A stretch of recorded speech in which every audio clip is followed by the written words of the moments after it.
Hello students, कैसे हैं आप लोग। बिजनेस स्टडीज का पेपर हम लोग निपटा चुके, अच्छे से हमारा पेपर गया। ठीक है, आपका रेस्ट भी हो गया है, तो अब फिर से स्टार्ट हो जाए क्योंकि अब हमें करना है अकाउंट की तैयारी। ठीक है, मैंने आप लोगों को पूरा अकाउंट का सिलेबस करा रखा है, आपको चैप्टर वाइज PYQs भी दे रखे हैं मैंने। ठीक है, लेकिन यदि हम लोगों ने वो सब कर लिया है और हमें सारे चैप्टर्स आ रहे हैं, लेकिन हम ये देखना चाहते हैं कि यार ओवरऑल सब एक साथ रिवाइज कैसे करें, तो मैं इसका सॉल्यूशन लेकर आई हूं। हम लोग ओसवाल के 1 या 2 या 3 सैंपल पेपर्स पूरे करने वाले हैं।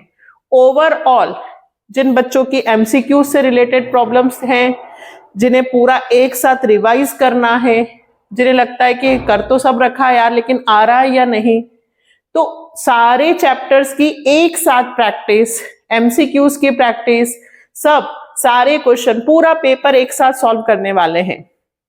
ठीक है, तो जिससे आपका ओवरऑल रिवाइज हो जाएगा, शेयर्स भी, कैश फ्लो भी, एडमिशन भी, सब। ठीक है, हम पूरा पेपर एग्जाम जैसा सॉल्व करने वाले हैं। लेकिन पूरा पेपर एक साथ यदि मैं सॉल्व करती हूं तो 2 से 3 घंटे हो जाएंगे, है ना, क्योंकि और वाले भी है। तो हम इसे 2 पार्ट में करते हैं या 3 पार्ट में, जैसा ठीक लगेगा। आज हम लोग कोशिश करते हैं 1 to 20, जिसमें आपके कुछ MCQ, सारे MCQs आएंगे। MCQs में आपको सारे सॉल्यूशन सहित बताने वाली हूं कि कैसे आ रहे हैं, ताकि आपका पूरा रिवाइज हो जाए। और फिर नेक्स्ट सैंपल पेपर के मैं आपको MCQs होमवर्क में दूंगी, जिन्हें आप अगले 24 घंटे या 48 घंटे में कंप्लीट कर लीजिएगा। तब तक मेरा ये सैंपल पेपर निपटेगा, फिर हम उस पर डिस्कस करेंगे। ठीक है, तो इससे हमारी ओवरऑल तैयारी होगी। दूसरी बात, इकोनॉमिक्स का भी मैंने स्टार्ट कर दिया है। जहां आपको दिक्कत आ रही थी वो टॉपिक न्यूमेरिकल, और यदि आप लोगों को इकोनॉमिक्स में लगता है कि यहाँ ये प्रॉब्लम आ रही है, यार ये समझ में नहीं आता है, तो कमेंट लिखें, है ना, मैं उसको भी सॉल्व करने की कोशिश करूंगी। तो करें स्टार्ट। हम लोग तैयारी कर रहे हैं अब ओसवाल के जो अभी लेटेस्ट सैंपल पेपर्स आए हैं उनके क्वेश्चंस। ठीक है, जो आपको बिल्कुल आने चाहिए, चाहे हम अरिहंत करें, चाहे हम ओसवाल करें, या हम कोई से भी सैंपल पेपर CBSE के यदि करते हैं, सब में लगभग सेम क्वेश्चंस हैं। ये थोड़ा सा लेवल और अच्छा है। अगर हम ये क्वेश्चंस कर लेते हैं तो डेफिनेटली एग्जाम का कोई भी क्वेश्चन हमारा गलत हो ही नहीं सकता। तो करें स्टार्ट, चलो। फर्स्ट क्वेश्चन है, Anthony a partner was being guaranteed. देखो, हमेशा ध्यान रखना, MCQs पढ़ते वक्त बहुत ध्यान से आपको देखना है कि क्या पूछ रहा है, जल्दबाजी नहीं करना। Anthony a partner was being guaranteed that his share of profit will not be less than 60,000 per annum। ठीक है, हम लोग लिखते भी जाते हैं, हमने एंथनी को गारंटी दी है कितने की, 60,000 की। एंथनी पूरा लिखते हैं। फिर deficiency if any was to be borne by other partner, यदि कम पड़ेंगे तो पार्टनर्स डेफिशिएंसी देंगे। अमर और अकबर इक्वली देंगे, तो एंथनी को कौन देगा डेफिशिएंसी, अमर और अकबर। ठीक है, अब for the year ended 31 March 2024 the firm incurred loss of 180। ये लो साहब, हमने तो प्रॉफिट की गारंटी दिया था और फर्म को तो क्या हो गया, लॉस। देखिए, मैं सिर्फ सॉल्यूशन नहीं कि फटाफट कर दिया, समझा भी रही हूं, आपका पूरा रिकॉल करने वाली हूं। जितना आप भूल गए थे सारे चैप्टर एक साथ रिवाइज करवा रही हूं। मैं ये भी कह सकती हूं कि रिवीजन कर रहे हैं हम लोग। तो भाई क्या होता था, लॉस है तो क्या एंथनी लॉस का पैसा देगा, नहीं, एंथनी लॉस का पैसा नहीं देगा। पहले तो 180 डिवाइडेड बाय 3, तो एंथनी का लॉस आया 60,000 रुपए, पर एंथनी लॉस का पैसा नहीं देगा क्योंकि आपने एंथनी को तो प्रॉफिट की गारंटी दी है। तो 60,000 का लॉस और 60,000 का प्रॉफिट, टोटल एंथनी को 1,20,000 रुपए मिलेंगे। लेकिन उन्होंने तो एंथनी का पूछा ही नहीं है, उन्होंने तो पूछा है कि Akbar what amount will be debited to Amar capital account. ठीक है, तो अमर और अकबर दोनों किसको पैसा देंगे, एंथनी को। तो अमर और अकबर कितना देंगे, तो देखो दोनों 60,000 तो अपने अपने लॉस का पैसा देंगे, इन दोनों को भी 60-60 हजार का लॉस हुआ है। मैं पूरा क्वेश्चन ही समझा रही हूं। अमर, अकबर और एंथनी 60-60 हजार तो इनके लॉस के पैसे, और उसके बाद जो एक्स्ट्रा है कितना 120 जो एंथनी को देना है, वो 120 कौन देगा, अमर और अकबर, यानी कि 60-60 ये भी देना पड़ेगा। ये 60-60 तो इनके लॉस के, और जो एंथनी को 1,20,000 रुपए दिए जाएंगे, एंथनी को कितने रुपए मिलेंगे 1,20,000, तो 1,20,000 में से 60,000 अमर देगा और 60,000 अकबर देगा। ठीक है, तो 1,20 अमर 1,20 अकबर और इसको मिलेंगे। क्लियर? तो अमर केस में आएगा 120, अमर का खाता कितने से होगा 120। ये मैंने आपको पूरा समझाया है, आपको सिर्फ ये बताना है कि अमर के हिस्से में कितना आएगा। तो 1,20,000 जो एंथनी को पैसा देना है, 1,20,000 में से 60,000 अमर देगा, 60,000 अकबर देगा। अब 60,000 अमर जो पैसा देगा तो 60,000 तो ये, और उसका लॉस का पैसा भी तो वो देगा, तो अमर टोटल कितने देगा 1,20,000। फर्स्ट का आंसर होगा बी। याद आया? लॉस वाला टॉपिक गारंटी का अच्छे से कर लेना, 2 से 3 जर्नल एंट्री। आप चैप्टर वाइज यदि आप भूल गए हो तो आप मेरी प्लेलिस्ट निकालो, उसमें से हर चैप्टर के जहां पे भी मैंने लिखा है IMP वो सारे क्वेश्चंस आप करो, उससे आपकी बहुत हेल्प होगी। नेक्स्ट, सेकंड, असर्शन और reason. Partners current account are open when their capital are fluctuating. गलत है भाई, पार्टनर्स करंट तो तब बनता है जब फिक्स कैपिटल होती है, पहला गलत है। दूसरा, in case of fix capital all the transaction other than capital R done through current account of the partner. बिल्कुल सही बात है, जब फिक्स कैपिटल होती है तो हम सारे ट्रांजेक्शन्स करंट अकाउंट में लिखते हैं और कैपिटल में सिर्फ कैपिटल लिखते हैं। तो यहां पे देखो आपको 4 दे रखे हैं, बोथ ए और आर ट्रू, नहीं, बोथ ए और R true, both A is true, तो ए तो गलत ही है ना, तो लास्ट वाला इसका आंसर कौन सा होगा डी। ठीक है, असर्शन ए इज फॉल्स है but reason R is true है। ठीक, चले next. 4 feature of shares leads to reduction of. भाई 4 फीचर्स शेयर्स यदि हो जाते हैं तो हम नंबर ऑफ शेयर्स में से उतने माइनस कर देते हैं, लेकिन बैलेंस शीट बनाते हैं तो ऑथोराइज कैपिटल में नहीं करते, इशूड कैपिटल में नहीं करते, subscribe and fully paid, not fully paid, कौन सी कैपिटल में करते हैं, सब्सक्राइब कैपिटल।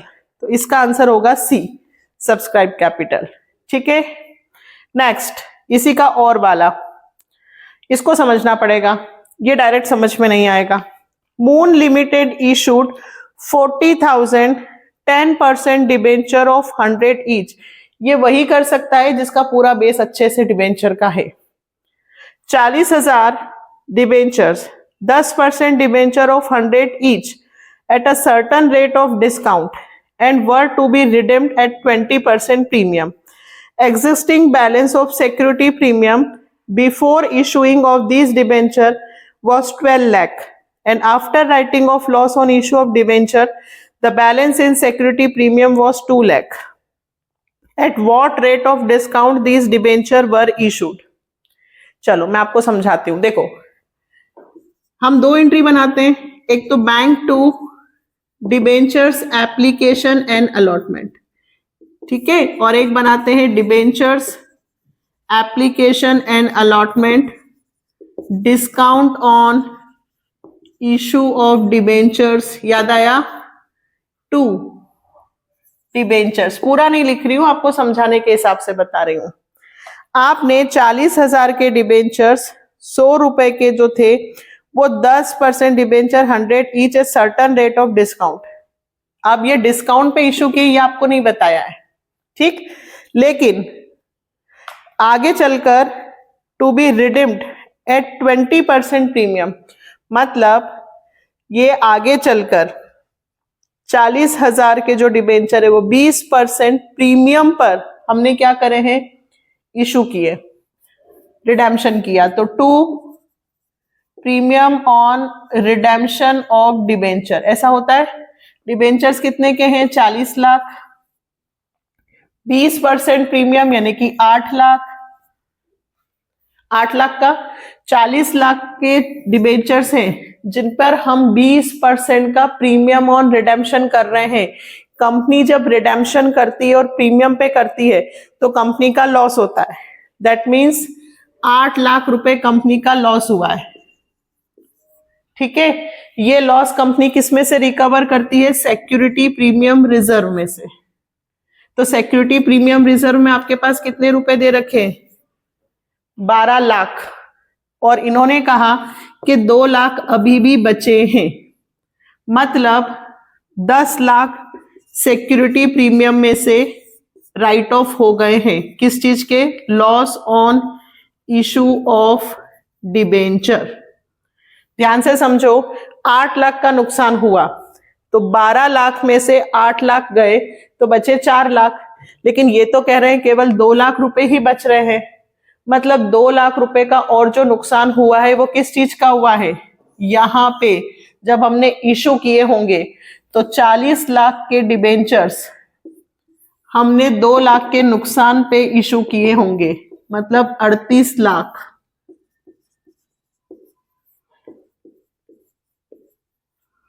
बात समझ में आई? ये discount on issue of debentures की जगह यहां ऐसा लिख दो, loss on issue of debenture 8 lakh, और यहां वाला हमको निकालना था 2 lakh.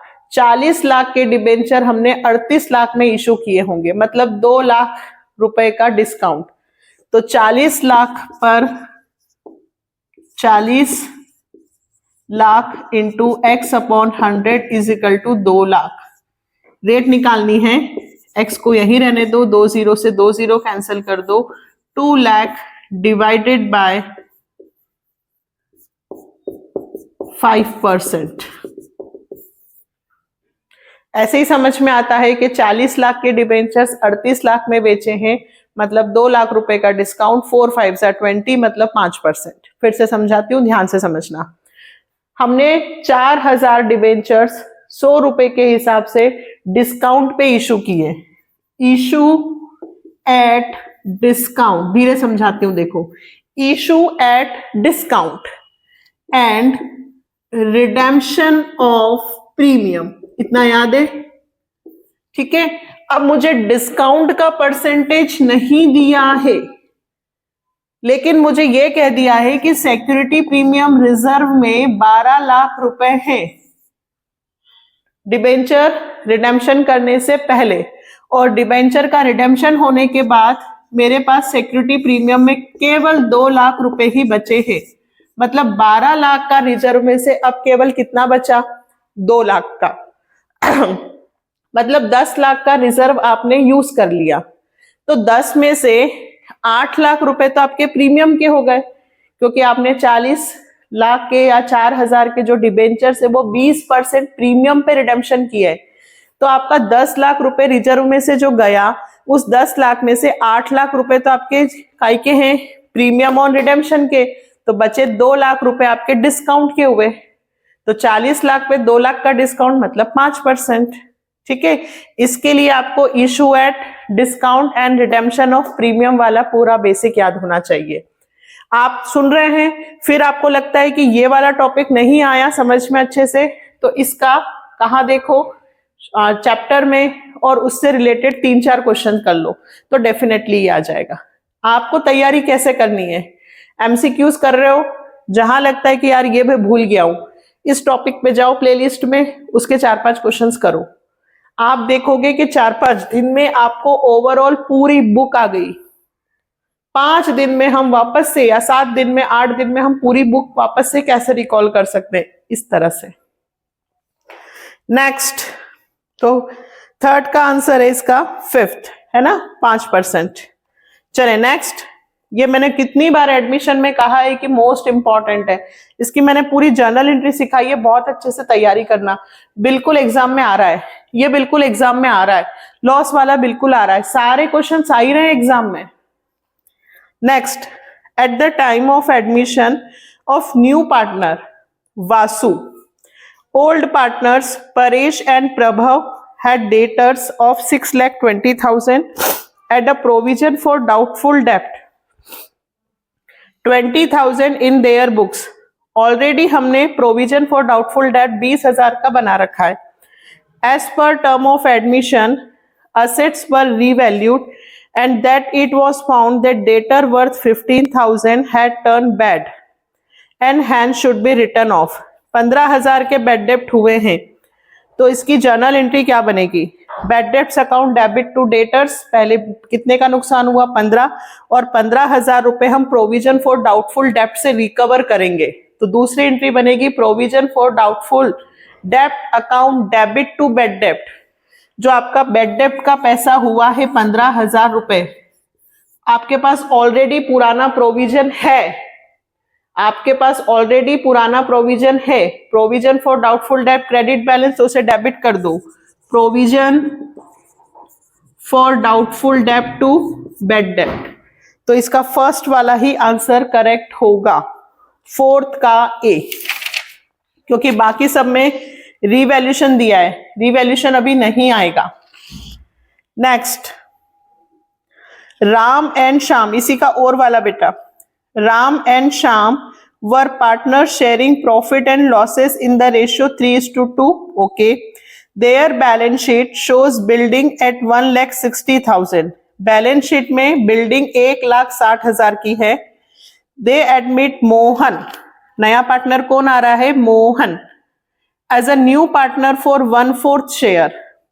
In additional information, it is given that building is undervalued by 20%. ये जो 1,60,000 की हमारी बिल्डिंग है, ये 20% कम है, अंडरवैल्यूड है, तो हमें 20% से इसको बढ़ाना पड़ेगा। अब ये 20% से कम लिखी हुई है, दैट मीन्स इसकी वैल्यू कितनी है? 80%। याद आया? ये लिखा हुआ है, ध्यान से समझना, पॉइंट बिल्कुल एग्जाम में कहीं ना कहीं आएगा। Under valued bye 20%। 1,60,000 रुपए जो वैल्यू है वो 20% कम है, तो 1,60,000 डिवाइडेड बाय 80 इंटू 100, यानी कि 2 लाख। मतलब 1,60,000 से हमें वैल्यू बढ़ाकर 2 लाख करनी पड़ेगी, मतलब 40,000 रुपए से वैल्यू बढ़ेगी। ठीक है, तो रिवैल्यूएशन में प्रॉफिट होगा 40,000 रुपए का। बट इन्होंने हमें शेयर ऑफ लॉस या गेन रिवैल्यूएशन सिर्फ श्याम का पूछा है, ध्यान रखो, सिर्फ किसका पूछा है? श्याम का।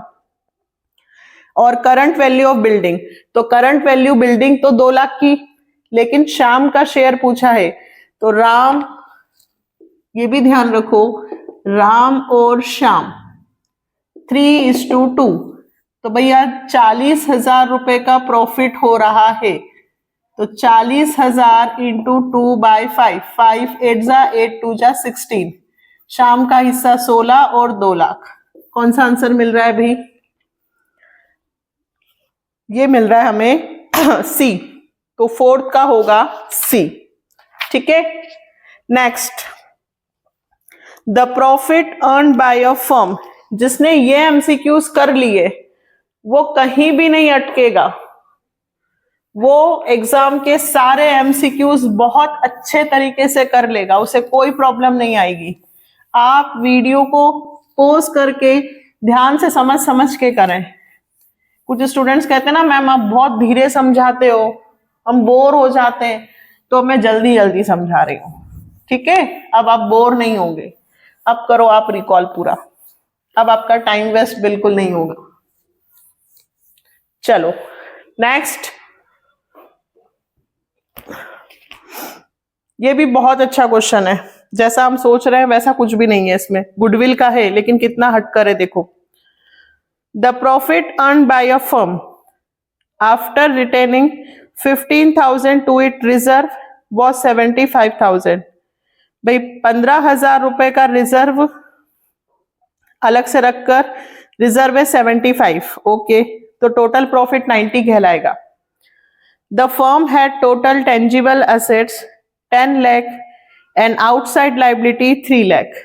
The value of goodwill as per capitalisation of average profit method was valued 50,000, determine the rate of normal rate of return. Goodwill दिए, ठीक है, कौन सी मेथड से? Capitalisation of average profit. क्या होता है इसका formula? Goodwill is equal to capitalised of average profit minus net assets, ये होता है। चलो, गुडविल की जगह कितना लिखूं? 50,000। एवरेज प्रॉफिट 90,000 है ना, 15,000 रुपए प्रॉफिट, 75,000 रुपए रिजर्व, तो टोटल फर्म को प्रॉफिट हुआ 90,000। कैपिटलाइज्ड ऑफ एवरेज प्रॉफिट कैसे निकलता है ये हमें पता नहीं है। माइनस नेट एसेट्स, तो नेट एसेट्स निकलता है आपकी एसेट से 10 लाख रुपए की और आपकी लाइबिलिटी है 3 लाख की, तो 10 में से 3 गए 7।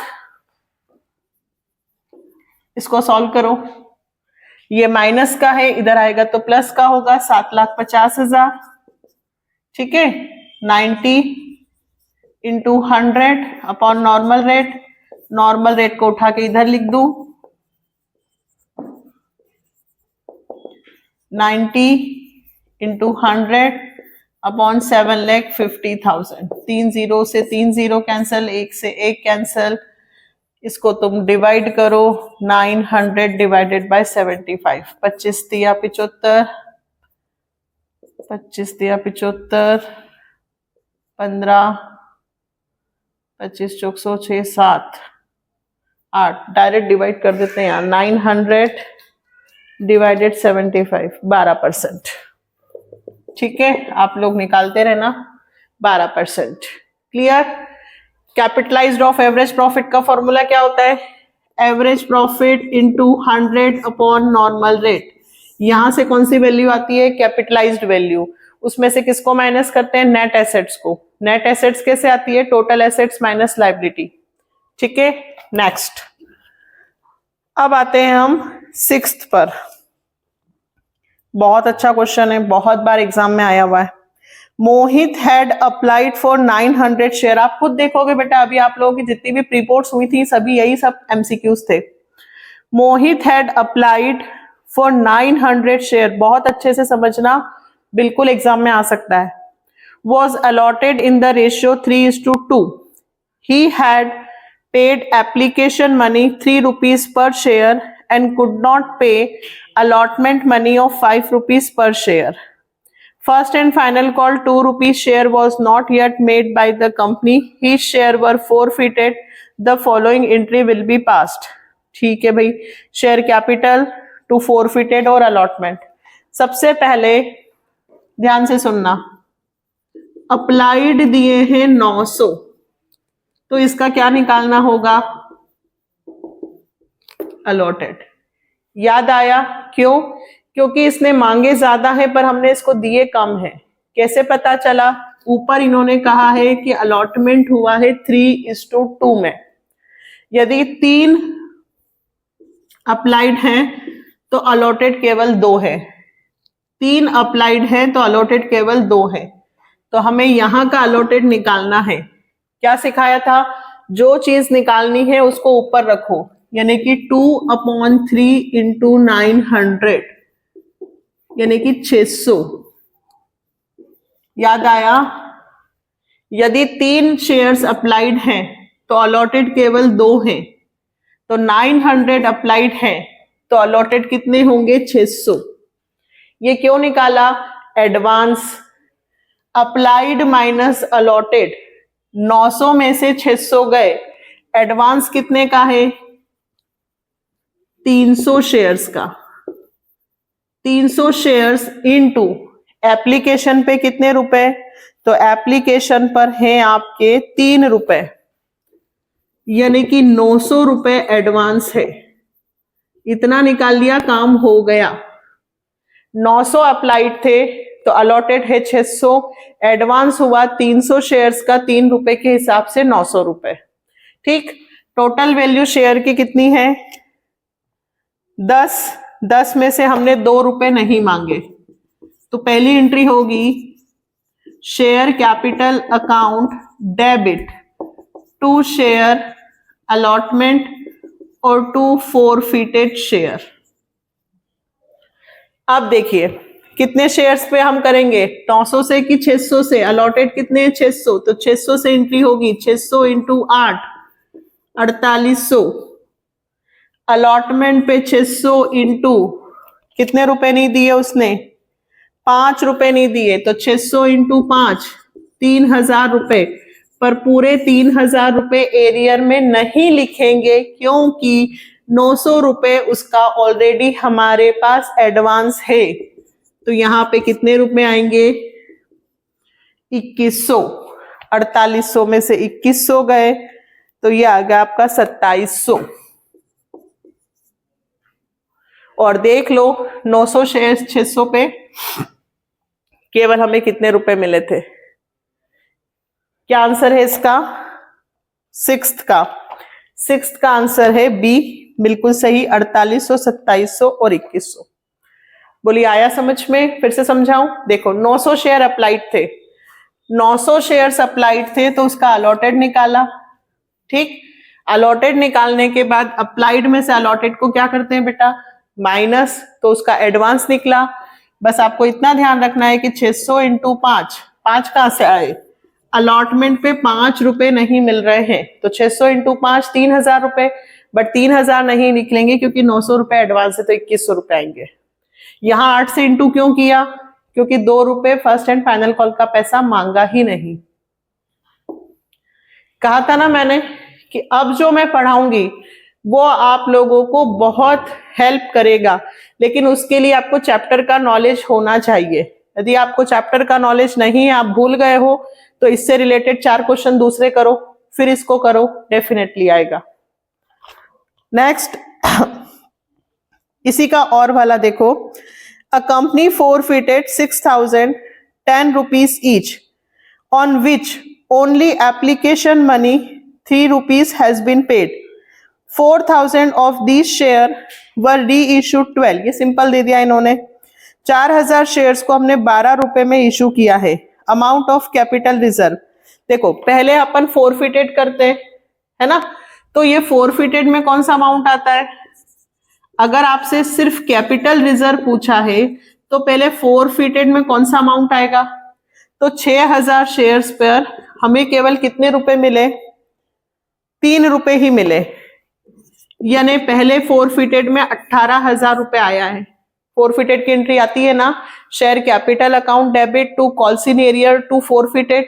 फोरफिटेड में कौन सा पैसा आता है, वो पैसा जो शेयर होल्डर्स ने हमें दे दिया है। तो 6000 शेयर्स पे 3 रुपए के हिसाब से पैसे मिले, मतलब 18000 रुपए मिले। और हमने 4000 शेयर्स को फिर 12 में बेचा। अगर नुकसान में बेचते, 10 का शेयर है 8 में बेचते, 7 में बेचते, तो यहाँ पे भी डिस्काउंट निकलता, फोरफिटेड में से इसको माइनस करते। पर इससे तो मुझे कोई मतलब ही नहीं है। क्यों? क्योंकि 4000 शेयर्स मैंने कितने में बेचे हैं, 12 रुपए में। ठीक है, चलो ठीक है। अब ये 18000 रुपए पूरे कैपिटल रिजर्व में जाएंगे, याद करो, नहीं, क्योंकि फोरफिटेड हो रहे हैं 6000 और री इशूड हो रहे हैं 4000। तो क्या लगता है फॉर्मूला, क्या फॉर्मूला सिखाया था, forfeited amount number of forfeited share into number of री इशूड। 18000 कहां से आए, उन्होंने 3 रुपए दिए हैं, ठीक।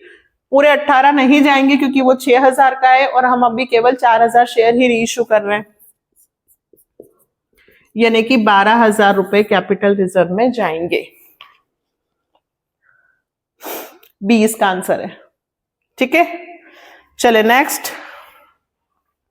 7th, on 1st April 2019 a company took a loan of 80 lakh okay on security land and building। 80 lakh का लोन लिया है लैंड एंड बिल्डिंग सिक्योरिटी रखकर। This loan was further secured by issue 40,000 12% debenture 100 each as collateral security okay, collateral security debentures रखे हमने गिरवी। 31 March 2024 the company defaulted on repayment of the principal amount of this loan. Consequently, on 1st April 2024, the land and building were taken over and sold by the bank 70 lakh. Okay, पैसे नहीं दिए तो bank ने land and building बेच दिया है 70 लाख में। And for the balance amount debenture, और बैलेंस और भी पैसा चाहिए, उसके लिए उन्होंने डिबेंचर सोल्ड किए मार्केट में ऑन 1 मई को। From which date would the interest on debenture become payable by the company? 1 May. जिस तारीख को उन्होंने डिबेंचर्स सोल्ड किए हैं उसी तारीख को इंटरेस्ट पेबल होगा, मतलब इसका आंसर होगा 1 मई। ठीक है, next 8th, Rama a partner took over machinery of 50,000 in full settlement of her loan of 60,000। ध्यान से समझें, machinery was already transfer to realisation account. ठीक है, मशीन 60,000 की या जो भी थी मशीन, वो तो ऑलरेडी रियलाइजेशन में लिखी हुई है। एंड रामा ने, पार्टनर ने, took over machinery 50,000 in full settlement of her loan.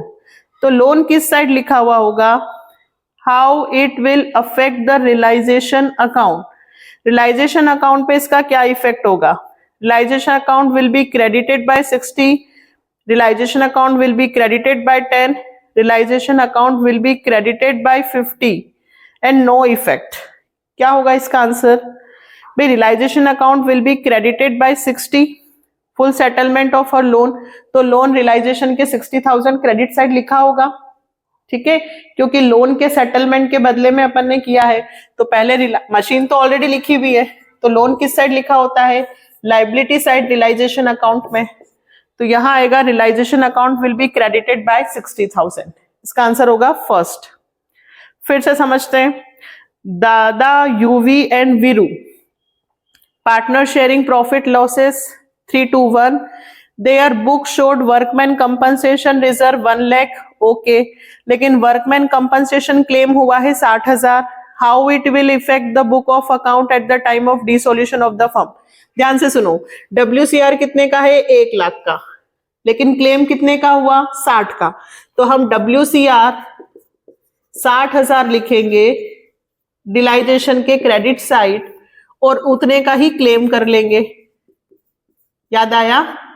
WCR जितने का क्लेम होता है, ध्यान से सुन लीजिएगा, WCR पार्टनर्स में डिस्ट्रीब्यूट होता है, लेकिन यदि क्लेम हो जाए तो जितने का क्लेम होता है वो रियलाइजेशन में लिखा जाता है।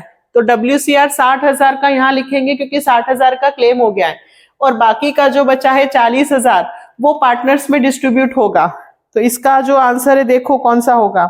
C, 60,000 will be credited to realization account, will be even paid off।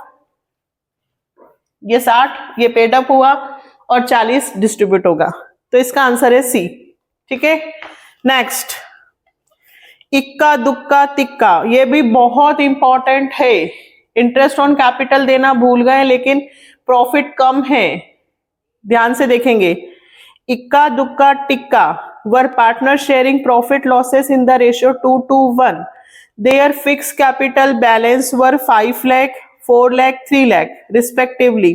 For the year ended 31st March 2024, profit of 84,000 were distributed without providing for interest on capital 10% as per partnership did, while passing an adjustment entry. Which of the following is correct? ठीक है, चलो करते हैं। चलो, तो ये पास adjustment का question है, थोड़ा सा बनाना पड़ेगा, है ना। डायरेक्ट यदि बता दूंगी तो और ऊपर से चला जाएगा, तो चलो अपन इधर बनाते हैं। टेबल याद है, कितने पार्टनर हैं, थोड़ा सा रिवाइज भी हो जाएगा। इक्का, दुक्का और टिक्का, और ये फॉर्म, इक्का दुक्का टिक्का और फॉर्म। इक्का दुक्का टिक्का और फॉर्म, ऐसे ही नाम आते हैं एग्जाम में। फिर क्या लिखेंगे बेटा? Debit credit, debit credit, debit credit, debit और क्रेडिट। याद आया? चलो, हम इंटरेस्ट ऑन कैपिटल देना भूल गए हैं और हमने 84,000 उनको प्रॉफिट बिना इंटरेस्ट ऑन कैपिटल के ही डिस्ट्रीब्यूट कर दिया। तो पहले हम उनसे जो हमने उनको प्रॉफिट डिस्ट्रीब्यूट किया है वो पहले हम उनसे वापस ले लें, ठीक है। तो रॉन्ग, मैं अच्छे से समझा रही हूँ ताकि आपको याद आ जाए, wrong profit distributed will be debited, ठीक है, डेबिटेड। कितना? तो 84,000 जो हमने इनको बांटा है, कौन से रेशियो में? 2:1 में। पहले हम इनसे वापस लेंगे, ठीक है। 84,000 2:1 यानी कि divided by 5, 84,000 divided by 5, 16,800 into 2, तो 33,600, 33,600 और यहां हो जाएगा 16,800। ये हमने पार्टनर से वापस ले लिया। क्यों? क्योंकि हमने गलत प्रॉफिट बांट दिया था, हमें पहले इंटरेस्ट ऑन कैपिटल देना होगा। तो पार्टनर्स केस में यदि डेबिट हुआ है तो फर्म केस में क्या होगा? क्रेडिट, ठीक है। अब हमें इंटरेस्ट ऑन कैपिटल देना है। Interest on capital should be credited. बस इतना सिंपल है? नहीं, इंटरेस्ट ऑन कैपिटल जो हम देते हैं, तो देखो 5 लाख पे 10% हो रहा है 50,000, फिर 40,000 और फिर 30,000, तो इंटरेस्ट ऑन कैपिटल बन रहा है 1,20,000। ध्यान दो, इंटरेस्ट ऑन कैपिटल ज्यादा है और प्रॉफिट तो उतना है ही नहीं हमारे पास, हमने तो सिर्फ 84,000 रुपीज ही पार्टनर से लिए, तो और 1,20,000 रुपए कैसे डिस्ट्रीब्यूट कर सकते हैं? प्रॉफिट कम है और इंटरेस्ट ऑन कैपिटल ज्यादा है, ये पॉसिबल नहीं होगा। तो इस कंडीशन में जितना हमारा प्रॉफिट है हम उतना ही इंटरेस्ट पे करेंगे। तो आईओसी 84,000 रुपीज हम इनके इंटरेस्ट के रेशियो में बांटेंगे, यानी कि 543। याद आया? जय विजय वाला एक क्वेश्चन है, 2-3 क्वेश्चन मैंने आईएमपी बताए फर्स्ट चैप्टर में, जब, और एक कबीर जोरावर वाला जरूर करना उसको। जब प्रॉफिट कम हो और आईओसी ज्यादा देना हो तो प्रॉफिट जितना होगा उतना ही आईओसी बटेगा। तो 84,000 को हम बांटेंगे 5, 4, 5, 4, 4, 9, 10, 11, 12, 12, 17, 7, 5 जा 35, ठीक है। 7, 5 जा 35, तो हम यहाँ 35 देंगे। 7, 4 जा 28 देंगे और 7, 3 जा यहाँ 21 देंगे, ठीक है। तो 84 डेबिट होगा। अब देखो पूरा क्वेश्चन यदि कंप्लीट करना हो तो सबके डेबिट क्रेडिट, याद आया? और जो ज्यादा हो, फिलहाल इन्होंने मुझसे सिर्फ किसका पूछा है? टिक्का का पूछा है ना। तो टिक्का का देख लेते हैं। टिक्का का डेबिट में हो रहा है 16,800 और क्रेडिट में हो रहा है 21,000। टिक्का क्रेडिट होगा कितने रुपए से? 21,000 में से 16,800 को क्या कर दूं बेटा? माइनस 4,200, ठीक है। तो इसका आंसर होगा बी, टिक्का क्रेडिट होगा 4,200 से। याद आया बेटा? ये हुआ अपना 9th। नेक्स्ट 10th, बहुत अच्छे अच्छे क्वेश्चन है, फिर से देखो। Eight the time of D solution machinery appear eight 10 lakh rupees, at accumulated debt for the machinery appear 6 lakh in the balance sheet of a firm। यानी कि 10 लाख में से 6 लाख का डेप लग गया तो मशीन की वैल्यू 4 लाख हो गई। This machine is taken over by a creditor 5,40,000 at 5% below the net value। The balance amount of the creditor was paid through bank। By what amount should the bank account be credited for this transaction? देखो 10 लाख की machine है, 6 लाख का उस पर Depp लग गया, तो machine की वैल्यू आ गई 4 लाख, ठीक है। 4 लाख की मशीन को मैंने क्रेडिटर को दे दिया। क्रेडिटर्स कितने के थे? 5,40,000 के। 4 लाख की मशीन मैंने क्रेडिटर्स को दे दिए 5,40,000 वालों को, लेकिन उन्होंने इसका 5% कट करके पैसा लिया है। उन्होंने 4 लाख का 5% यानी कि 20,000 रुपए यानी कि उन्होंने मशीन की वैल्यू सिर्फ 380 ही काटी है। मशीन की वैल्यू थी 4 लाख, पर जब मैंने क्रेडिटर्स को दी ना, तो क्रेडिटर्स ने 5% वैल्यू कम करके नेट वैल्यू 380 मानी है। उन्होंने कहा कि ठीक है 5,40,000 का पेमेंट करना है, हम इस मशीन की वैल्यू 380 मान लेते हैं। 14 में से 8 गए 6, 4, 1,60,000, 1,60,000 अभी भी क्रेडिटर्स को पेमेंट करना होगा। 1,60,000 इसका आंसर है।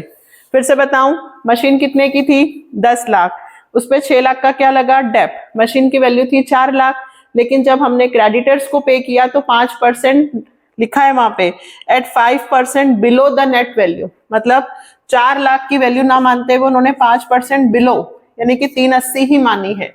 तो क्रेडिटर का पेमेंट करना था 540, जिसमें से 380 वैल्यू कट हो गई, 160 का अभी भी पेमेंट होगा। इसका आंसर होगा बेटा बी। ठीक है, नेक्स्ट 11th, राहुल, समरत और Ayaan were partner sharing profit losses in the ratio 5:4:3। Ayaan fix capital balance as on 31 March 2,70,000। Fix capital का बैलेंस है। Which of the following item would have affected this capital balance? देखिए fix capital का balance है, तो fix capital में 2 account बनते हैं, capital और एक करंट। कैपिटल अकाउंट का फिक्स एसेट्स अकाउंट तभी अफेक्टेड होता है जब या तो मैं एडिशनल कैपिटल लगाऊं या कैपिटल में से विड्रॉ करूं, यानी कि बी और सी। तो इसका आंसर होगा both B and C. Profit loss होने पर फिक्स कैपिटल अकाउंट अफेक्ट नहीं होगा क्योंकि वो करंट अकाउंट में जाएगा। अच्छे से याद दिलाती हूं, कैपिटल अकाउंट 2 मेथड से बनता है, एक फिक्स्ड और एक current.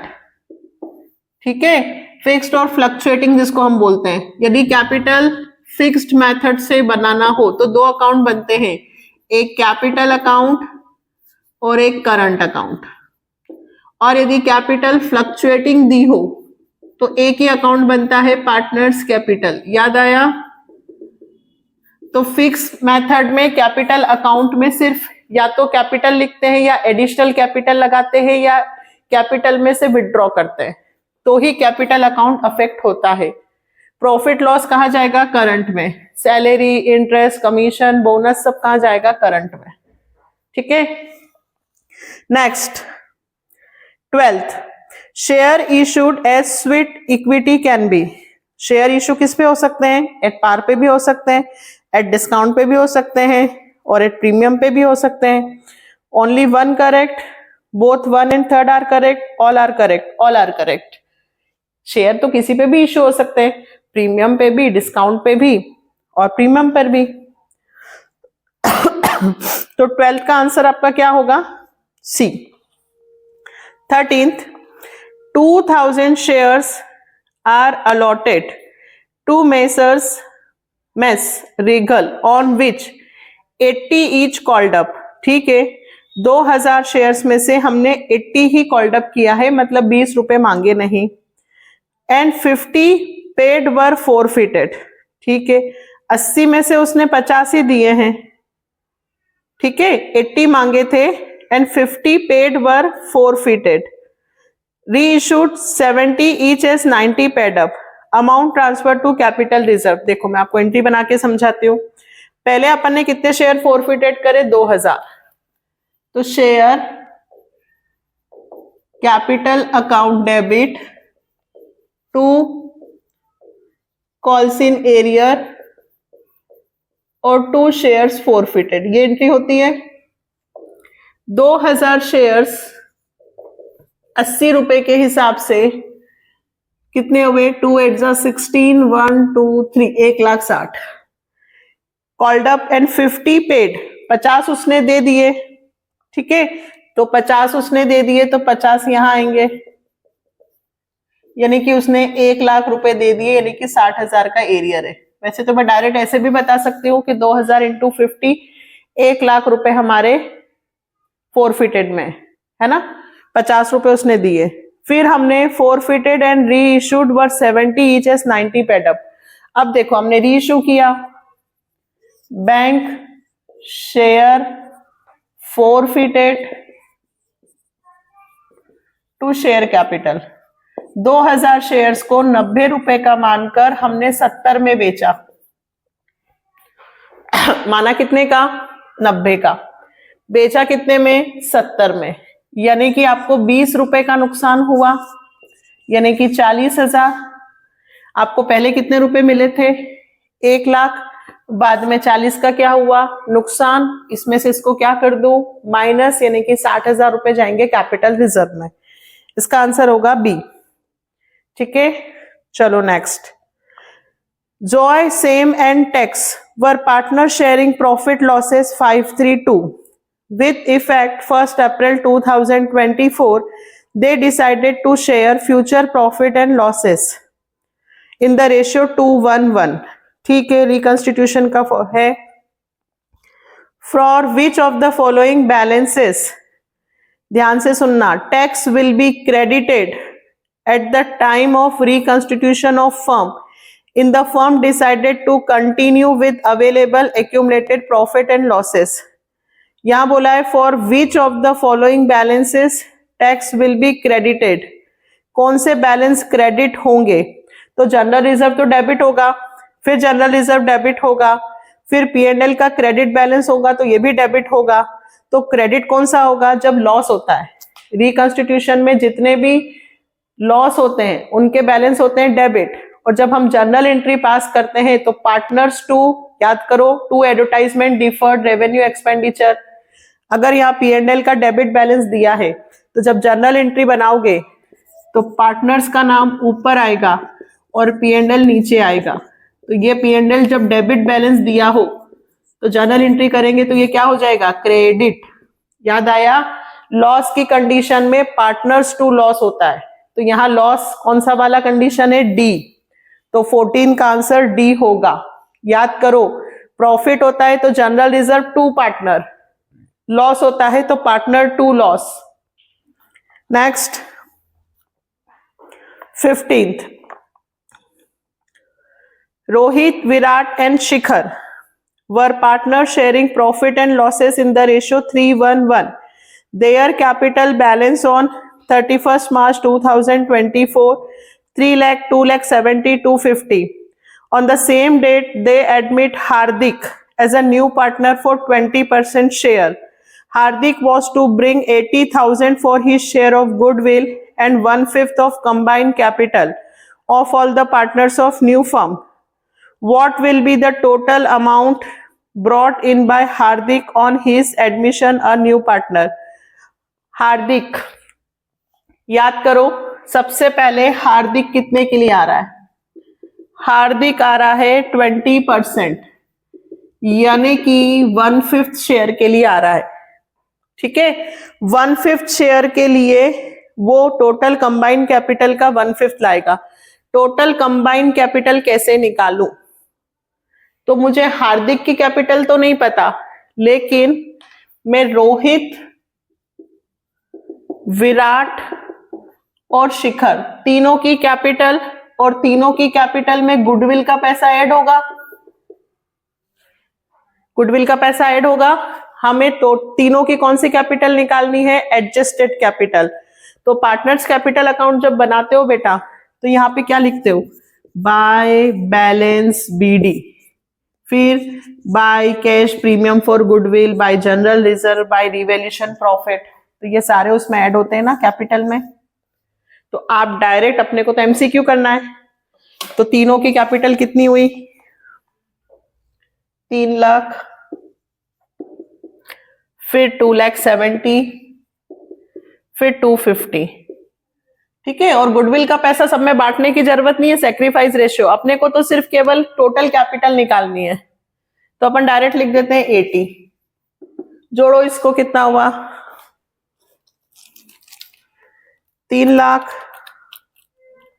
Plus 270 plus 250 plus 80,000, total आया 9 लाख। ये 9 लाख कैपिटल आई है इन तीनों की। अब देखिए, टोटल प्रॉफिट ऑफ फर्म कितना मानते हैं अपन? 1 में से हार्दिक का शेयर गया 1/5, बचा कितना? 4/5। याद करो, ये जो कैपिटल है वो 4/5 शेयर की है। 4 पार्टनर में से एक को हटा देती हूं 1/5, तो बचे कितना 4/5। तो क्या लिखूंगी, कैपिटल ऑफ 4/5 शेयर 9 लाख है, तो capital of whole firm 9 lakh into 5/4, लेकिन मुझे तो सिर्फ हार्दिक की निकालनी है, तो इसमें 1/5, 5 से 5 का डिवाइड हुआ, 9 lakh divided by 4, 2,25,000 capital adjustment. A answer होगा। याद आया? सबकी एडजस्टेड कैपिटल, गुडविल जोड़ा, ये जो कैपिटल थी वो 4/5 शेयर की है और उसको रेसिप्रोकल करके इसके क्वेश्चंस भी करना। एडजस्टमेंट ऑफ कैपिटल के मैंने PYQs बना रखे हैं बहुत अच्छे से। नेक्स्ट, बहुत अच्छा क्वेश्चन है। Executor ABC were partner sharing profit losses, B died on 31st August. The total amount transferred to B's executor was 13,20,000. ये अरिहंत ने भी था, हमने किया भी है। B's executor were being paid 1,20,000 immediately and balance was to be paid in 4 equal semi-annual installment together with interest 10%. Total amount of interest to be credited to B's executor account for the year ended 31st March 2024 will be। देखो, death हुई है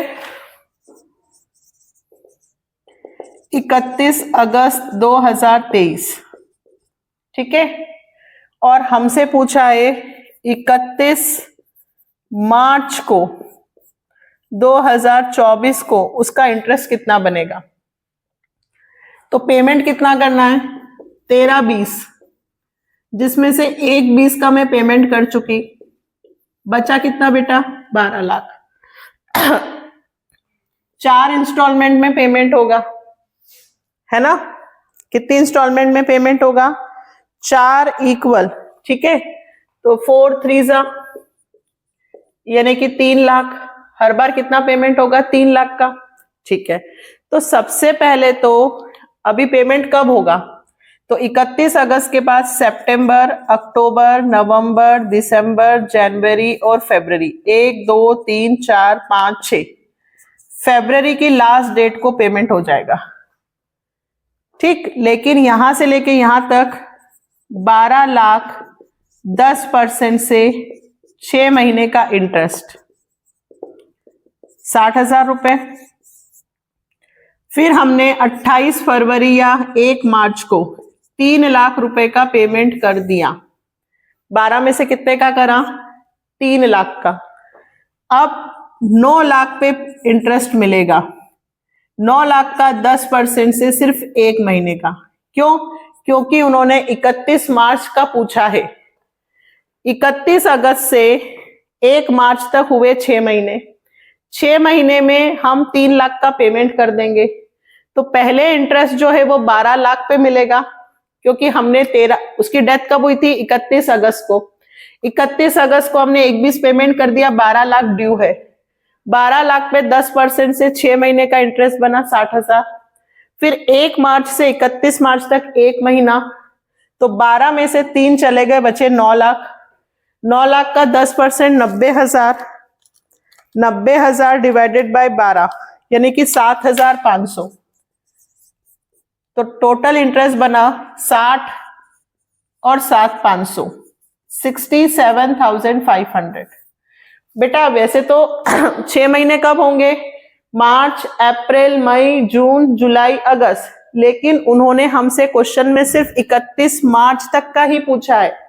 तो 6 महीने और फिर 1 महीना, पहले 12 पे निकलेगा, 12 लाख में से 3 लाख का पेमेंट हो गया, फिर 9 लाख पे निकलेगा।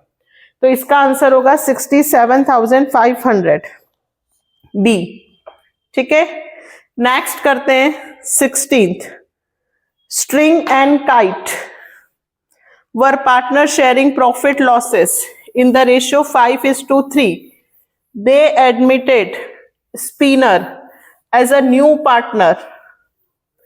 String sacrificed 1/4 from his share. ध्यान दो, from his share आया, डायरेक्ट माइनस होगा, and kite sacrificed 1/6 of his share, तो यहां मल्टीप्लाई करके माइनस होगा, फ्रॉम आता है तो डायरेक्ट माइनस, ऑफ हिज आता है तो मल्टीप्लाई।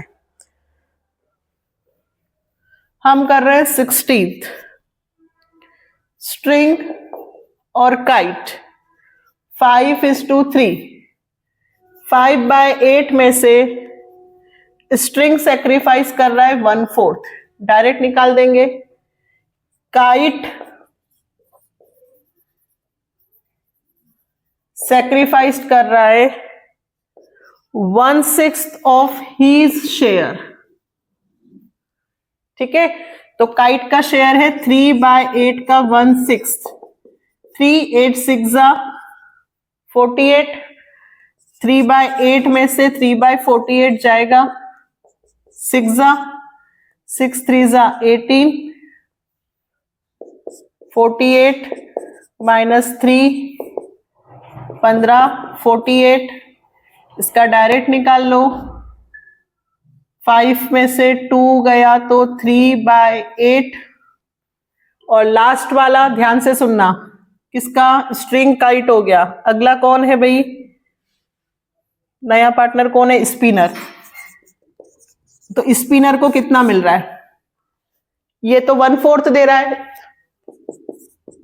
और ये 3/48 दे रहा है, बात समझ में आई। स्ट्रिंग 1/4 शेयर दे रहा है फ्रॉम हीज, स्ट्रिंग अपने हिस्से में से 1/4 दे रहा है, तो डायरेक्ट 1/4 माइनस कर दिया। काइट अपने हिस्से का 1/6 दे रहा है ऑफ हीज, तो मल्टीप्लाई करेंगे फिर निकालेंगे, ठीक है। कितना बचा, तो इसमें से इसको माइनस करेंगे, 8 48 बनाना है ना, 48 बनाना है, 4 दिया हुआ है बेटा, तो 4 12 12/48 प्लस 3/48, ये हो गया 15/48। इसका 48, इसका 48, इसका 38 है, तो इसका भी 6 से मल्टीप्लाई कर दो, 8 6 18 15 15, छोटा करो, 3 6 3 5 3 5 6 5 5, इसका आंसर है फर्स्ट। ध्यान रखना, एक बार फ्रॉम दिया था, एक बार ऑफ दिया था। फ्रॉम दिया डायरेक्ट माइनस करना, ऑफ दिया मल्टीप्लाई करके माइनस करना। ये निपटे आपके सारे एमसीक्यूज। अब करते हैं 17, बहुत अच्छा क्वेश्चन है फिर से।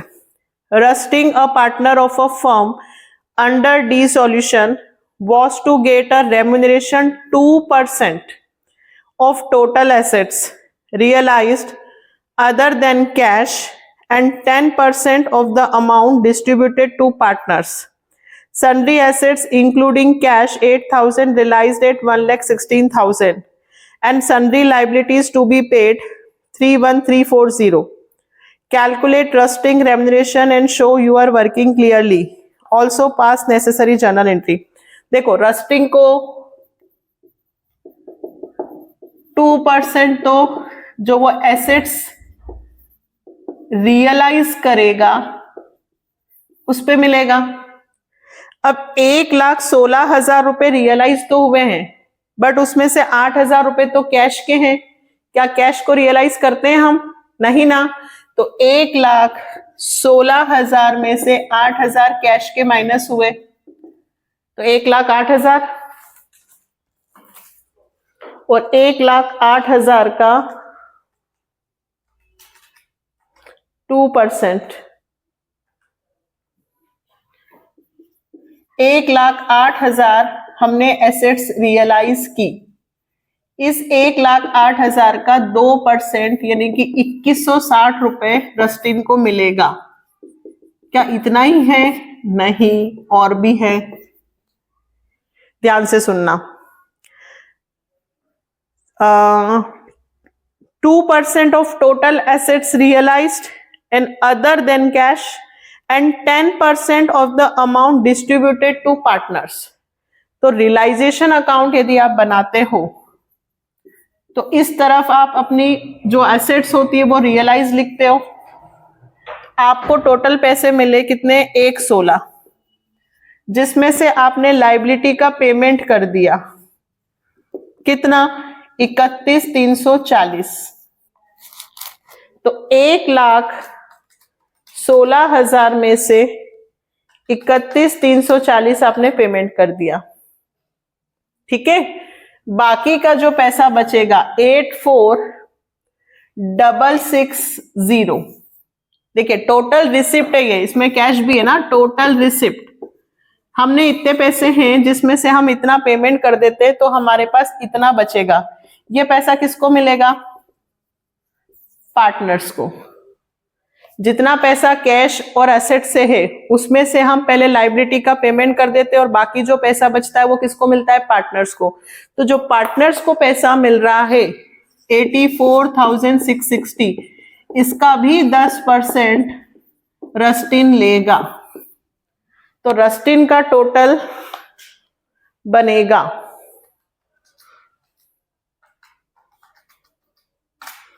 10,626 रुपए। आई बात समझ में।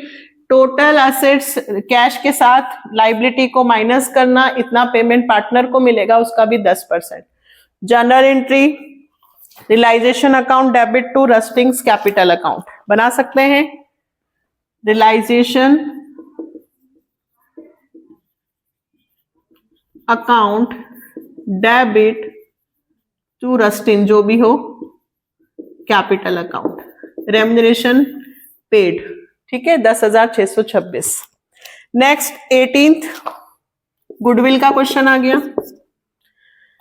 गुडविल के क्वेश्चन में देखो, अमित और Kartik are partner sharing profit losses equally, they decided to admit Saurabh for an equal share in the profit. For this purpose the goodwill of the firm was to be valued 4-year purchase of super profit, 4 year। तो super profit का कितना निकलेगा, 4 year। अब आपको balance sheet दे रखी है, balance sheet से कैसे निकालोगे, देखो बैलेंस शीट में सबसे पहले कैपिटल दी हुई है, क्रेडिटर, जनरल रिजर्व और बिल पेबल। तो बेटा आप कैपिटल में जनरल रिजर्व को प्लस कर दो, तो यहां से निकल जाएगी टोटल कैपिटल, ठीक है। टोटल कैपिटल कैसे निकलेगी, ध्यान से सुनना। कैपिटल है 90 और 50, 140, और जनरल रिजर्व 20,000, तो 140 और 20,000, तो 1,60,000 आ गई टोटल कैपिटल। अब कौन सा प्रॉफिट निकालूंगी, पहले याद करो, normal profit, capital into rate upon 100, तो 1,60,000 इंटू 12%,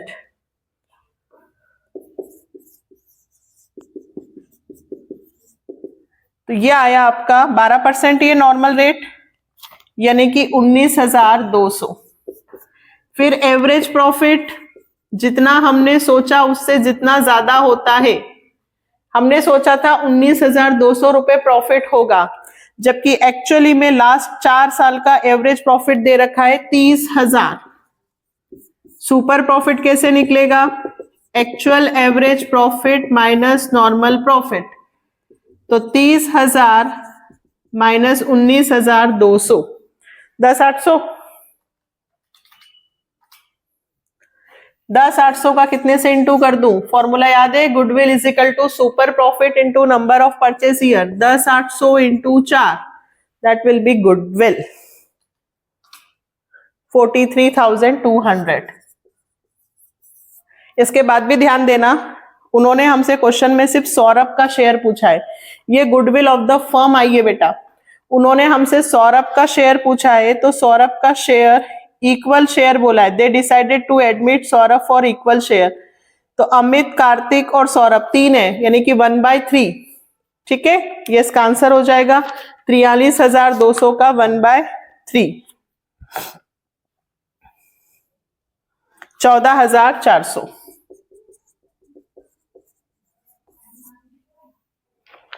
ठीक है, क्लियर। चलो, मैंने कहा तो था कि 20 तक करेंगे, बट शायद वीडियो 1 घंटे समथिंग हो गया है, इससे ज्यादा आप बोर हो जाओगे, तो 1 to 18, ठीक है, कोई दिक्कत नहीं है। अगले में 18 to 28 कर लेंगे, 3 पार्ट में एक सैंपल पेपर निपटा लेंगे, बट सारे क्वेश्चंस देखो मैंने जल्दी जल्दी समझाए, लेकिन सारे फंडे क्लियर करने की कोशिश की है। मैंने आपको ओवरऑल कितनी चीजें समझाई, पास एडजस्टमेंट, डिबेंचर्स, गुडविल, शेयर, है ना, एडजस्टमेंट ऑफ कैपिटल, सारा। अगर आपको लग रहा है कि मैम आप जल्दी कर रहे हो तो थोड़ा सा बोल देना, मैं धीरे से स्टार्ट हो जाऊंगी। यहां मैं चाह रही हूं कि जो स्टूडेंट्स ने सब कर लिया है और जिन्हें लग रहा है कि यार स्टार्टिंग कहां से करें, तो यहां से करें। जैसे ही वीडियो मिलता है प्लीज जल्दी से प्रैक्टिस करो। ये जो टाइम है ना, इसको बिल्कुल हमें छोड़ना नहीं है। सारे चैप्टर्स के PYQs करना है, सारे चैप्टर्स में जितने भी IMP वर्ड्स लिखे वो करना है, और प्लस में जो मैं ये करवा रही हूं ये करना है। ठीक है, पहले आप इसको कर लो, और आपको मैं होमवर्क में नेक्स्ट सैंपल पेपर के 1 to 15 क्वेश्चंस दे रही हूं होमवर्क में। ये आपको मिल जाएंगे, क्वेश्चंस लगे हुए 1 to 15।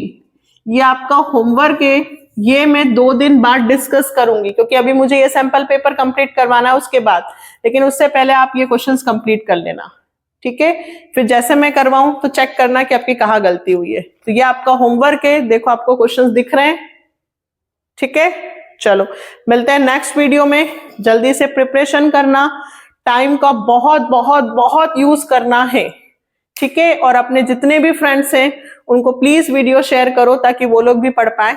और यदि कोई प्रॉब्लम इकोनॉमिक्स और अकाउंट से रिलेटेड हो तो प्लीज कमेंट में लिखें, मैं सॉल्व करने की कोशिश करूंगी। इसी तरह से चैनल के साथ बने रहना है, सपोर्ट करना है, like, subscribe and share also. Bye, take care.